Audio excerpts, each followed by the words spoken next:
باب الدعاء بالجہاد، جہاد کے لیے دعا کرنا کہ یا اللہ ہمیں بھی جہاد میں شریک ہونے کا موقع دے. والشہادتی، اور شہادت کی دعا کرنا. للرجال والنساء، یہ مردوں کے لیے بھی ہے اور عورتوں کے لیے بھی، یعنی جہاد میں شرکت اور شہادت کی جو تمنا اور خواہش ہے یہ صرف مردوں کے لیے نہیں بلکہ عورتیں بھی اس میں شریک ہو سکتی ہیں. وقال عمر، اور حضرت عمر دعا مانگا کرتے تھے، اللہم ارزقنی شہادتا فی بلد رسولک، اے اللہ مجھے اپنے رسول کے شہر میں شہادت عطا فرما، یعنی مدینہ میں. اور آپ کی یہ دعا جو ہے وہ قبول ہوئی. حدثنا عبداللہ ابن یوسف عن مالک عن اسحاق ابن عبداللہ ابن ابی طلحۃ عن انس ابن مالک رضی اللہ عنہ انہ سمعہ یقول کان رسول اللہ صلی اللہ علیہ وسلم يدخل على ام حرام بنت ملحان فتطعمه. حضرت انس کہتے ہیں کہ نبی صلی اللہ علیہ وسلم جو تھے ام حرام بنت ملحان کے گھر میں جایا کرتے تھے. کہا یہ جاتا ہے کہ ازواج مطہرات کے علاوہ وہ صرف ام حرام کے گھر میں آیا کرتے تھے، اور اس کی بنیادی وجہ یہ تھی کہ ان کے بھائی جو تھے وہ بئر معونہ کے واقعے میں شہید ہو چکے تھے، تو ان کی دلجوئی کے لیے آیا کرتے تھے، اور پھر وہ بھی آپ صلی اللہ علیہ وسلم کا بہت خیال رکھا کرتی تھی. فتطعمہ، وہ آپ صلی اللہ علیہ وسلم کو کھانا کھلایا کرتی تھی. وکانت ام حرام تحت عبادۃ بن صامت، اور ام حرام جو تھی عبادہ بن صامت کی اہلیہ تھی.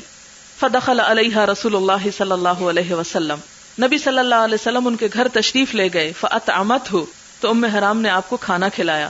وجعلت تفلی رأسہ، اور آپ کے سر میں تیل لگایا. یا تفلی کا معنی ہوتا ہے سر کو جیسے ہم وہ ہاتھوں سے مساج کرتے ہیں نا، اس طرح مساج کرنا اور جوئیں وغیرہ نکالنا یعنی صاف کرنا، ان سب کے لیے تفلی کا لفظ استعمال ہوتا ہے.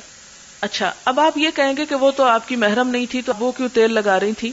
تو اس میں یہ ہے کہ وہ رشتے میں آپ کی رضائی خالہ بنتی تھی. اور دوسری بات یہ ہے کہ بعض علماء نے یہ بھی کہا کہ یہ حجاب کا حکم آنے سے پہلے کی بات ہے. فنام رسول اللہ صلی اللہ علیہ وسلم، تو نبی صلی اللہ علیہ وسلم نے کھانا کھایا، انہوں نے ان کے سر میں تیل لگایا تو آپ سو گئے، یعنی ریلیکس کیا. ثم استيقظ، پھر آپ جاگے، یعنی سوتے سوتے ایک دم اٹھ کے بیٹھ گئے. وهو يضحك، اور آپ ہنس رہے تھے. قالت، کہنے لگی، فقلت وما يضحكك يا رسول اللہ، اے اللہ کے رسول صلی اللہ علیہ وسلم آپ کو کس بات نے ہنسایا، آپ کیوں ہنس رہے ہیں؟ قال، فرمایا، ناس من امتی، میری امت کے کچھ لوگ، عرضوا علی، میرے سامنے پیش کیے گئے، غزاة فی سبیل اللہ، جو اللہ کی راہ میں غازی ہوں گے یعنی نکلیں گے. یرکبون، وہ سوار ہوں گے، سبج ھذا البحر، اس سمندر کے بیچوں بیچ، سبج وسط، ملوکن، بادشاہوں کی طرح، علی الاسرتی، جو تخت پر بیٹھے ہوتے ہیں. یعنی میری اس امت کا ایک لشکر سمندر پر سواری کر کے یعنی سمندر کے ذریعے جہاد کے لیے نکلے گا، اور وہ جب مجھے دکھائے گئے یعنی کشتیوں پہ بیٹھے ہوئے تو یوں لگ رہے تھے کہ جیسے بادشاہ اپنے تخت پر بیٹھے ہوتے ہیں، یعنی کیا شان تھی ان کی. او مثل الملوک علی الاسرتی، یا اس طرح سوار ہیں جیسے بادشاہ تخت پر سوار ہوتے ہیں. شک کا اسحاق کو یہ لفظ میں ذرا شک ہوا ہے، ملوکن او مثل الملوک میں. قالت فقلت یا رسول اللہ، کہنے لگی یہ بات سن کے کہ میں نے کہا یا رسول اللہ، ادعو اللہ، آپ اللہ سے دعا کیجئے، ان یجعلنی منہم، کہ اللہ مجھے بھی ان میں شامل کر دے. یعنی آپ کی امت کے وہ لوگ جو سمندر کے اوپر سواری کر کے جہاد میں شامل ہوں گے، اللہ مجھے بھی ان میں شامل کر دے.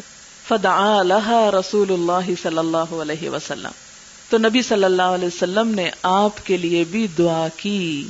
اس سے کیا پتہ چلتا ہے کہ عورت جہاد میں شریک ہو سکتی ہے اور اس کا ساتھ جانا جو ہے معیوب نہیں ہے، یعنی فرض نہیں ہے، یہ یاد رکھیں، فرض نہیں ہے، لیکن جانے سے روکا نہیں گیا. ورنہ آپ صلی اللہ علیہ وسلم یہیں پر فرما دیتے، ام حرام تم کتنے غلط مطالبہ کر رہی، تمہیں نہیں پتا عورتوں کو گھر سے نہیں نکلنا چاہیے اور عورتوں پہ کوئی جہاد فرض نہیں.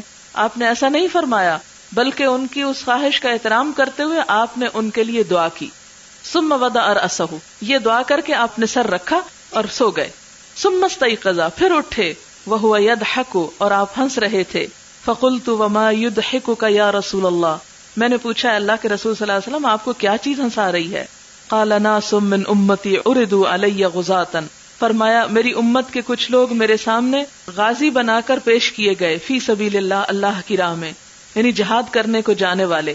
کما قال فی الاول، جیسا کہ پہلے آپ نے فرمایا. قالت، کہنے لگی، فقلت یا رسول اللہ ادعو اللہ یجعلنی منہم، تو میں نے کہا اللہ کے رسول صلی اللہ علیہ وسلم آپ دعا کیجئے کہ اللہ تعالیٰ مجھے بھی ان میں شامل کر دے. قال انت من الاولین، فرمایا تم وہ پہلوں میں شامل ہو چکی. یعنی اب یہ کوئی اور گروہ مجھے دکھایا گیا ہے، یعنی یہ جہاد سمندر کے ذریعے جاری رہے گا. تو فرمایا کہ وہ جو میں نے پہلے گروہ کی بات کی تھی تم ان میں شامل ہو چکی. فرکبت البحر، تو کہا یہ جاتا ہے کہ ام حرام جو تھیں وہ سمندر پر سوار ہوئیں. یہ ایک محاورہ رکبت البحر یعنی سمندر کی سواری کی انہوں نے. فی زمان معاویہ بن ابی سفیان، حضرت معاویہ بن ابی سفیان کے زمانے میں. یہ اس وقت کا واقعہ ہے جب حضرت معاویہ جو تھے مصر کے گورنر تھے. یہ حضرت عثمان رضی اللہ تعالی عنہ کی خلافت کا زمانے کا واقعہ ہے. حضرت معاویہ کے دل میں سمندر کے ذریعے جہاد کا خیال پیدا ہوا. انہوں نے حضرت عثمان سے اجازت مانگی. حضرت عثمان رضی اللہ تعالی عنہ نے اجازت دی اور یوں پہلا بحری بیڑا تیار کیا گیا مسلمانوں کے لیے روم کی طرف حملہ آور ہونے کے لیے. اور آپ کو معلوم ہے کہ آپ صلی اللہ علیہ وسلم نے روم پر حملہ آور ہونے والے لشکر کو جنت کی بشارت دی تھی. اور خاص طور پر قسطنطنیہ جو ان کا مرکز تھا یا دارالخلافہ تھا، اس کے بارے میں آپ نے خصوصی طور پر فرمایا تھا کہ لَتَفْتَحُنَّ الْقُسْطُنْطِنِيَّةَ، کہ تم ضرور قسطنطنیہ فتح کرو گے. وَلَنِعْمَ الْأَمِيرُ أَمِيرُهَا وَلَنِعْمَ الْجَيْشُ جَيْشُهَا، تو وہ لشکر جو اس کو فتح کرے گا وہ بہت ہی بہترین ہوگا، اور جو امیر یا قائد اس لشکر کی قیادت کرے گا وہ بھی بہت بہترین ہوگا. اور یہ چونکہ آپ کی بشارت تھی، پیشن گوئی تھی، اس لیے صحابہ کرام اور جو بھی بعد میں جب تک قسطنطنیہ فتح نہ ہوا لوگ بارہا اس طرف جاتے رہے تاکہ ہمارے اوپر وہ بشارت جو ہے وہ پوری ہو اور ہم وہ خوش قسمت لوگ ہوں جن کے بارے میں آپ صلی اللہ علیہ وسلم نے یہ الفاظ فرمائے تھے. تو اسی لیے امیر معاویہ کے دل میں یہ خیال آیا اور انہوں نے اس کی تیاری کی اور اپنے شوہر کے ساتھ یہ بھی جہاد میں جانے کے لیے سمندری سفر کے لیے گئیں. فسرعت عن دابتها، کہا یہ جاتا ہے کہ سمندر پہ سوار ہونے کے بعد جب ساحل پہ دوسری طرف جا کے لشکر اترا تو گھوڑوں پہ سوار ہوئے. جب گھوڑے پر بیٹھی تو گھوڑے سے گر گئیں. فسرعت عن دابتها، تو اپنی سواری سے گر کر حین خرجت من البحر، جب سمندر سے نکلی. فہلکت، تو وہاں فوت ہو گئیں. اور یہ ان کا فوت ہونا کیا تھا؟ ان کے لیے ایک طرح سے شہادت تھا. تو یہاں بتانے کا مطلب یہ ہے کہ وہ خود لڑی نہیں بھی یا ابھی جنگ ہوئی بھی نہیں، لیکن چونکہ اللہ کی راہ میں نکلی، اللہ کے دین کے لیے نکلی، تو ان کا یہ نکلنا قبول کیا گیا اور انہیں بھی شہادت نصیب ہوئی. تو اس سے یہ پتا چلتا ہے کہ حالات اور وقت کی ضرورت کے مطابق خواتین اگر یہ قربانی دیتی ہیں تو ان کی بھی اس کوشش کی ناقدری نہیں کی جائے گی.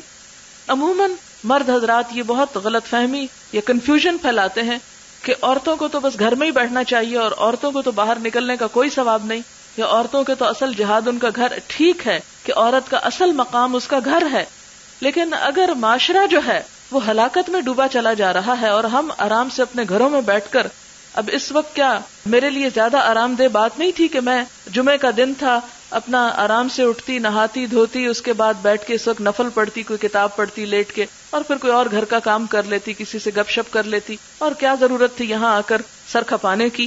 بہت آرام دہ زندگی ہے وہ، لیکن اس پر اس کو ترجیح دی ہے. کیوں دی ہے؟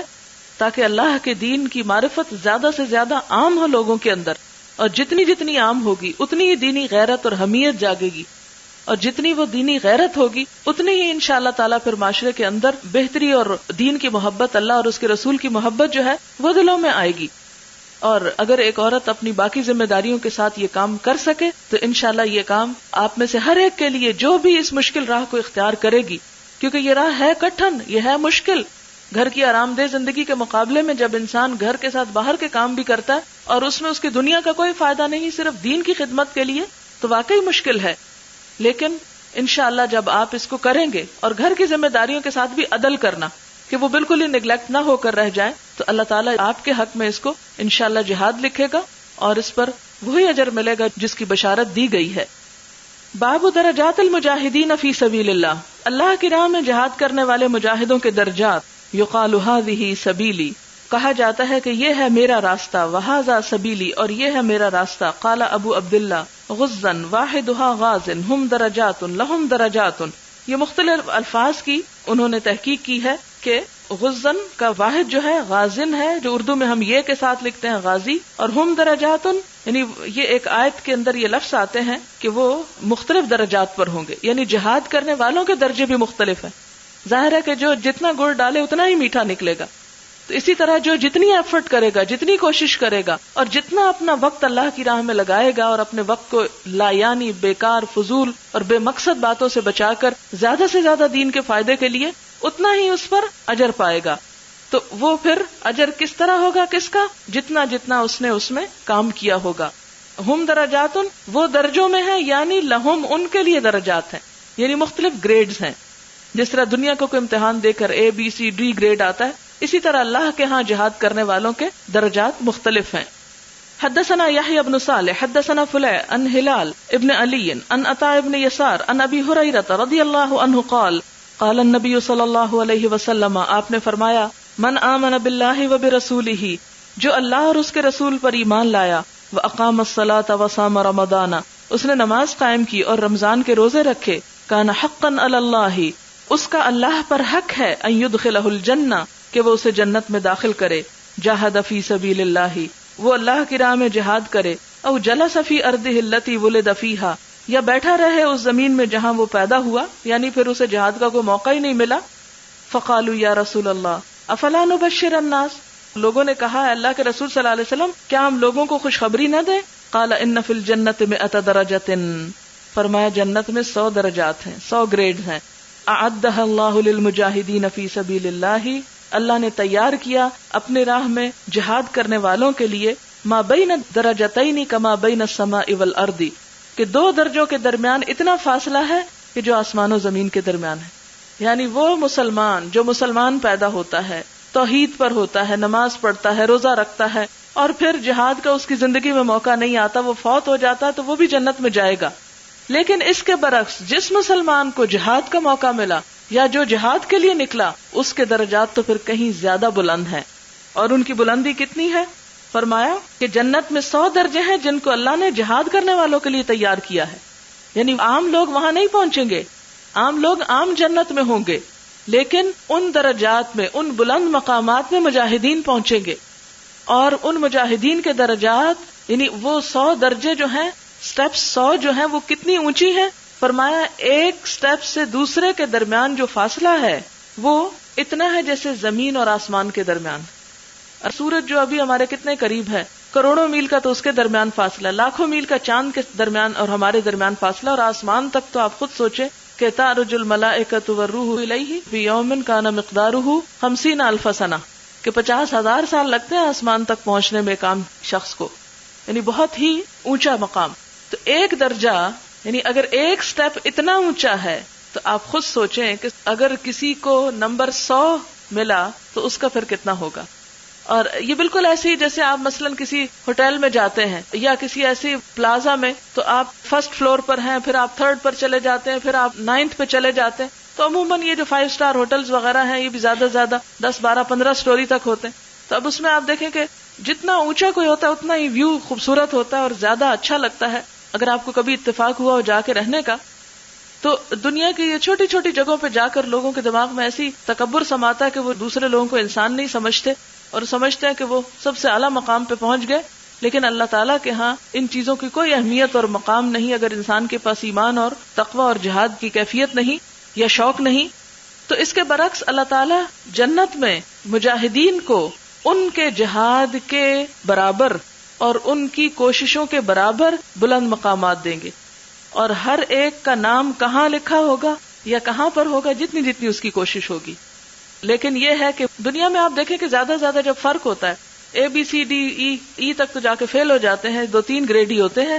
لیکن اللہ تعالیٰ کے ہاں بے شمار درجے ہیں، اور اس میں بھی ہمیں یہ نہیں کہ نیچے ہی بیٹھ جانا چاہیے، چلو شکر ہے جنت تو مل گئی ہے، جنت میں چلے جائیں کافی ہے. نہیں، جس طرح ہم دنیا کے حقیر گھروں کے لیے کوشش کرتے رہتے ہیں کہ نہیں اچھا ہو، بہتر ہو، یہاں نہیں وہاں ہو، اس ایریا میں ہو، اس کوالٹی کا ہو، اس درجے کا ہو، اس میں یہ فیسلٹی ہو، تو انہی حقیر چیزوں کے پیچھے زندگی اپنی گزار دیتے ہیں. لیکن یہ نہیں سوچتے کہ جو کچھ ان سب چیزوں کے برعکس اللہ کے ہاں ملنے والا ہے وہ کہیں بلند اور کہیں عالی شان ہے، اور وہ پائیدار ہے اور ہمیشہ ہمیشہ کے لیے.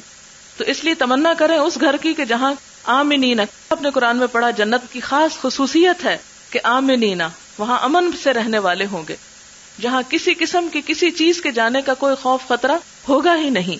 اور پھر اونچے درجوں پہ جانے کی کوشش کریں.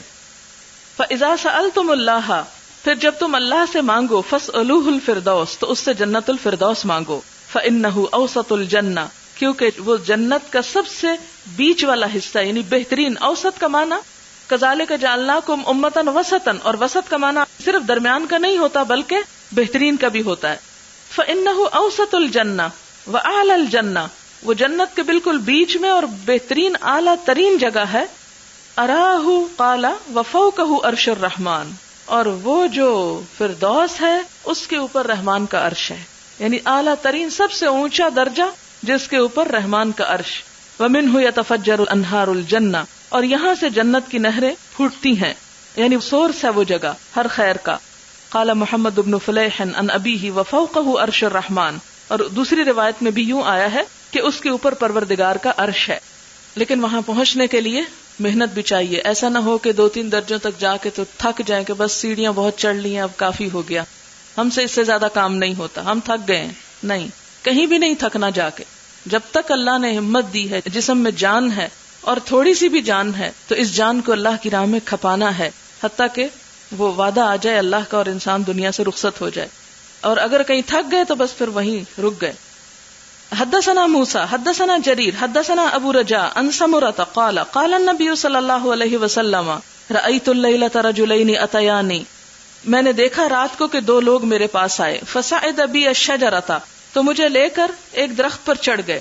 وادخلانی دارا ہی احسن وافضل لم ار قط احسن منها، اور مجھے ایک اچھے سے گھر میں لے گئے جس سے بڑھ کر عمدہ اور خوبصورت گھر میں نے کبھی نہیں دیکھا.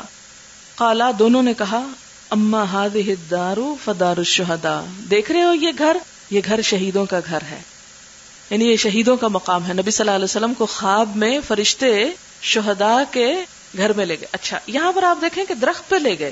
تو یہ جو ٹری ہاؤس کا تصور ہے نا ہمارے ہاں، ٹری ہاؤس شاید آپ نے سنا ہو یا دیکھا ہو، تو ایک بڑی اس میں فینٹیسی بھی ہے اور ایک بڑا خوبصورت تصور بھی آتا ہے.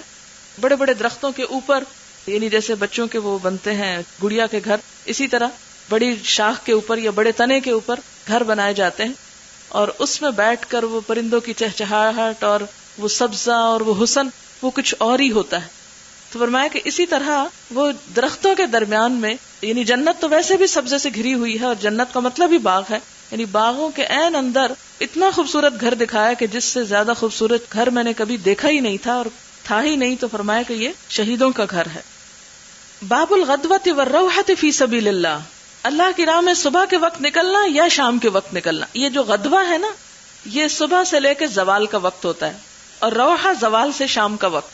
وقاب قوس احدکم من الجنہ، اور جنت میں تم میں سے ایک کے کمان رکھنے کی جگہ. یعنی یہ باب کا نام ہے، اس کی وضاحت آگے آتی ہے کہ اگر کوئی شخص اللہ کی راہ میں جہاد کے لیے صبح کے وقت یا شام کے وقت نکلتا ہے تو اس کا اجر کتنا ہے. حدثنا معل بن اسد حدثنا وہیب حدثنا حمید عن انس بن مالک رضی اللہ عنہ عن النبی صلی اللہ علیہ وسلم قال لغدوۃ فی سبیل اللہ او روحۃ خیر من الدنیا وما فیہا. اللہ کی راہ میں صبح کو یا شام کو نکلنا دنیا اور جو کچھ دنیا کے اندر ہے ان سب سے بہترین ہے. یعنی اتنی سی کوشش سے انسان وہ کچھ پا سکتا ہے جو پوری دنیا میں ڈھونڈے سے انسان کو نہیں ملتا. یعنی اس کا اتنا بے پناہ اجر ہے. پھر انسان کو کہاں آرام سوجے گا، کہاں اس کو نیند آئے گی اور کہاں وہ چین سے بیٹھا رہے گا. حدثنا ابراہیم بن المنذر حدثنا محمد بن فلیح قال حدثني ابی عن ہلال بن علی عن عبد الرحمن بن ابی امرۃ عن ابی ہریرہ رضی اللہ عنہ عن النبی صلی اللہ علیہ وسلم قال، نبی صلی اللہ علیہ وسلم نے فرمایا لقاب قوس فی الجنۃ، جنت میں ایک کمان کے برابر کی جگہ، خیر مما تطلع علیہ الشمس، ان سب چیزوں سے بہتر ہے جس پر سورج طلوع ہوتا ہے، وتغرب اور جن پر غروب ہوتا ہے. وقال لغدوۃ او روحۃ فی سبیل اللہ خیر مما تطلع علیہ الشمس وتغرب، اور اللہ کی راہ میں صبح یا شام کو نکلنا یا چلنا ان سب چیزوں سے بہتر ہے جن پر سورج نکلتا اور ڈوبتا ہے. تو ہم اپنے گھر بنانے، سجانے، سنوارنے، ستھرانے اور معلوم نہیں کیا کچھ کرنے میں اپنے وقت ضائع کرتے ہیں. ٹھیکریوں کو صاف کرتے ہی ہمارے وقت گزر جاتے ہیں، اور کرسٹل سے پیار کر کے ہم نے اپنا آخرت برباد کرنے شروع کر رکھی ہے. تو ان چھوٹی چھوٹی چیزوں کو اہمیت دینے کی بجائے اس وقت کو بچائیں اور نکلیں اللہ کی راہ میں، اور پھر آپ دیکھیں کہ کیا کچھ اس کے بدلے میں آپ کو آخرت میں نہیں ملتا. جو ہمیشہ ہمیشہ کے لیے آپ کا ہوگا. لیکن ہم نے ان چھوٹی چھوٹی حقیر چیزوں کے ساتھ ایسا دل لگایا ہے کہ ہم ہر وقت عذر بہانے کرتے رہتے ہیں, ٹائم ہی نہیں ملتا. تو جو اللہ کو دھوکہ دیتے ہیں پھر اللہ تعالیٰ ان کے وقت میں بھی برکت کوئی نہیں ڈالتا. حدثنا قبیصۃ حدثنا سفیان عن ابی حازم عن سہل بن سعد رضی اللہ عنہ عن النبی صلی اللہ علیہ وسلم قال الروحۃ والغدوۃ فی سبیل اللہ افضل من الدنیا وما فیہا. اللہ کی راہ میں صبح کو کچھ چلنا اور شام کو کچھ چلنا دنیا اور دنیا میں جو کچھ ہے سب سے افضل ہے. باب الحور العین وصفتهن یحار فیہ مطرف. الحور حور سفیدی سے ہے, العین بڑی آنکھوں والی عورت یعنی سفید اور بڑی آنکھوں والی عورت, اور ان کی صفت کیا ہے؟ یحار فیہ مطرف, کہ جن کو دیکھ کے آنکھ حیران ہو جائے. آنکھ کے اندر ایک سیاہی ہوتی اور ایک سفیدی ہوتی. جب انسان کی آنکھ زیادہ کھلتی ہے تو سفیدی زیادہ نمایاں ہو جاتی. تو ایسی خوبصورت چیز کہ جس کو دیکھ کر آنکھ کھلی کی کھلی رہ جائے, بند ہی نہ ہو, یعنی آنکھ کی سفیدی نظر آ جائے. شدیدۃ سواد العین, یعنی ان کے آنکھ کی سیاہی بھی بہت سیاہ ہوگی. شدیدۃ بیاض العین, اور آنکھ کی جو سفیدی ہوگی سفید حصہ وہ بھی بہت سفید ہوگا, یعنی زبردست کنٹراسٹ ہوگا جس کی وجہ سے وہ آنکھیں بہت خوبصورت لگیں گی. وزوجناہم بحور, اور ہم ان کو بیاہ دیں گے حوروں کے ساتھ. انکحناہم, زوجناہم کا مطلب ہے انکحناہم, ہم نکاح کر دیں گے ان کا. حدثنا عبداللہ بن محمد حدثنا معاویۃ بن عمرو حدثنا ابو اسحاق عن حمید قال سمعت انس بن مالک رضی اللہ عنہ عن النبی صلی اللہ علیہ وسلم قال ما من عبد, نہیں کوئی بندہ, یموت جو مر جاتا ہے, لہو اس کے لیے, عند اللہ اللہ کے ہاں, خیرن کوئی نیکی ہوتی ہے, یسرہ خوش کرتی ہے اس کو یہ بات, ان یرجع الی الدنیا کہ دنیا کی طرف لوٹے, وان لہ الدنیا وما فیہا, اور بے شک اس کے لیے دنیا اور جو کچھ اس میں ہے, الا الشہید, مگر شہید. یعنی مراد اس سے کیا ہے کہ جو بندہ مر جاتا ہے اور اللہ کے پاس اس کی کچھ بھی نیکی جمع ہوتی ہے, وہ پھر دنیا میں آنا پسند نہیں کرتا. گو اس کو ساری دنیا اور جو اس میں ہے سب کچھ مل جائے, وہ نہیں آنا چاہتا پھر مڑ کے. یعنی جو مر جائے اور مرنا اس کا خیر پر ہو, ایمان پر ہو, اور اس نے کچھ نیکی بھی کما کے آگے بھیجی ہو, جب وہ وہاں دیکھتا کہ میرا اگلا جہان اچھا ہے, کبھی دنیا میں واپس نہیں آنا چاہتا. لیکن شہید نہیں رہنا چاہتا, شہید پھر آنا چاہتا ہے. لما یرا, واسطے اس کے جو وہ دیکھتا ہے, من فضل الشہادت, شہادت کی فضیلت, یعنی جو شہید ہونے میں لطف ہے, اللہ کی راہ میں جان دینے میں لطف ہے, اس لطف کو پانے کے لیے وہ بار بار دنیا میں آنا چاہتا ہے. فإنه يسره أن يرجع إلى الدنيا, تو اس کو یہ بات خوش کرتی ہے کہ وہ دنیا میں آئے. فيقتل مرة أخرى, پھر دوبارہ قتل کیا جائے, یعنی پھر آئے, پھر قتل کیا جائے, پھر واپس آئے, پھر قتل کیا جائے. یعنی قتل ہونے سے انسان ڈرتا ہے, انسان کی جان جاتی ہے کہ ہائے میری جان چلی جائے. کہا کہ یہی تو اصل لطف کی بات ہے کہ انسان نے اس سے بڑا لطف کوئی دیکھا ہی نہیں جو اللہ کی راہ میں مرنے کا ہے. اور یہ حقیقت ہے, مر کے تو ابھی نہیں دیکھا, لیکن اللہ کی راہ میں نکل کر اللہ کے دین کی خدمت اور اللہ کے دین کے لیے انسان جب نکلتا تو آپ یقین کیجئے کوئی تھکن نہیں ہوتی, کوئی پریشانی نہیں ہوتی, اور کوئی غم نہیں رہتا. ہر چیز انسان بھول جاتا ہے, اور ہر چیز پر انسان کو یہ چیز اس پہ حاوی ہو جاتی ہے کہ ہر چیز اس کے مقابلے میں ہیچ نظر آتی ہے, اور اس کے لیے تھکنا بھی, اور اس کے لیے تکلیف اٹھانا, اور اس کے لیے مشقت اٹھانا بھی انسان کے لیے ایک باعث لذت اور باعث راحت چیز بن جاتی. جو سکون انسان کو اس تھکن میں ملتا ہے وہ گھر کے آرام میں کہیں بھی نہیں ملتا. قال وسمعت انس بن مالک, اور وہ کہتے کہ میں نے انس بن مالک سے سنا, ان النبی صلی اللہ علیہ وسلم انہ قال لروحۃ فی سبیل اللہ او غدوۃ خیر من الدنیا وما فیہا ولقاب قوس احدکم من الجنۃ, اور تمہاری کمان رکھنے کی جگہ جنت میں, او موضع قید, قید کہتے ہیں چمڑے کا کوڑا جس کو رنگا نہ گیا ہو, یعنی قید کوڑا, لیکن کون سا کوڑا؟ چمڑے کا جسے رنگا نہ گیا ہو, کوڑے کی قسم ہے. یعنی سوتہ, اس کے کوڑا رکھنے کی جگہ جو ہے, خیر من الدنیا وما فیہا, دنیا اور جو کچھ اس کے اندر ہے ان سب سے بہتر ہے. کوڑے کو اگر آپ نے سمجھ نہ ہو تو آپ نے کبھی ٹانگے کی سواری کی ہے تو آپ نے دیکھا ہوگا وہ جو چھانٹا ہوتا ہے نا, چھانٹے کے آگے وہ لگی ہوتی ہے چھمک جس کو بولتے ہیں, اسی کی طرح فرمایا کہ اس کے کوڑا رکھنے کی جگہ جو ہے وہ دنیا اور جو کچھ دنیا کے اندر ہے ان سب سے بہتر ہے. وَلَوْ أَنَّ امْرَأَةً مِّنْ أَهْلِ الْجَنَّةِ, اور اگر جنت والوں میں سے کوئی عورت اطلعت إِلَىٰ أَهْلِ الْأَرْضِ, زمین والوں کو جھانک کے دیکھ لے, لَأَضَاءَتْ مَا بَيْنَهُمَا, تو زمین آسمان کے درمیان کی ہر چیز کو چمکا دے. یعنی اس کے چہرے پر اتنا نور ہے جنت کی عورت کے چہرے پر کہ اگر وہ آسمان سے زمین پہ جھانکے تو اندھیری رات میں بھی سورج سے زیادہ روشنی کر دے. وَلَمَلَأَتْهُ رِيحًا، اور اس کے جسم سے ایسی خوشبو نکلتی. ہم تو دنیا کے مصنوعی پرفیوم لگا لگا کے تھک جاتے ہیں، سویرے لگاتے ہیں تو شام کو ختم ہو جاتا ہے، لیکن اس کے جسم سے ایسی خوشبو نکلے گی کہ جو زمین آسمان کے درمیان کی فضا کو معطر کر دے. وَلَنَصِيفُهَا عَلَى رَأْسِهَا، اور اس کے سر کا دوپٹہ خَيْرٌ مِّنَ الدُّنْيَا وَمَا فِيهَا، دنیا اور دنیا کے اندر جو خوبصورتی ہے ان سب سے زیادہ خوبصورت ہے. کیونکہ آپ نے دیکھا ہوگا کہ سوٹ سادہ بھی پہن کے دوپٹہ، ہم کہتے ہیں کہ دوپٹے پہ کڑھائی ہو جائے، گوٹا لگ جائے، معلوم نہیں کس کس طرح اسے سجاتے رہتے ہیں لوگ، کیونکہ وہ اوپر کی طرف ہوتا ہے اور ہر کپڑے کو بھی چھپا لیتے. تو فرمایا کہ جنتی عورت کا جو دوپٹہ ہے وہ دوپٹہ اتنا خوبصورت ہے کہ جو دنیا میں ویسا حسن کسی نے دیکھا ہی نہیں.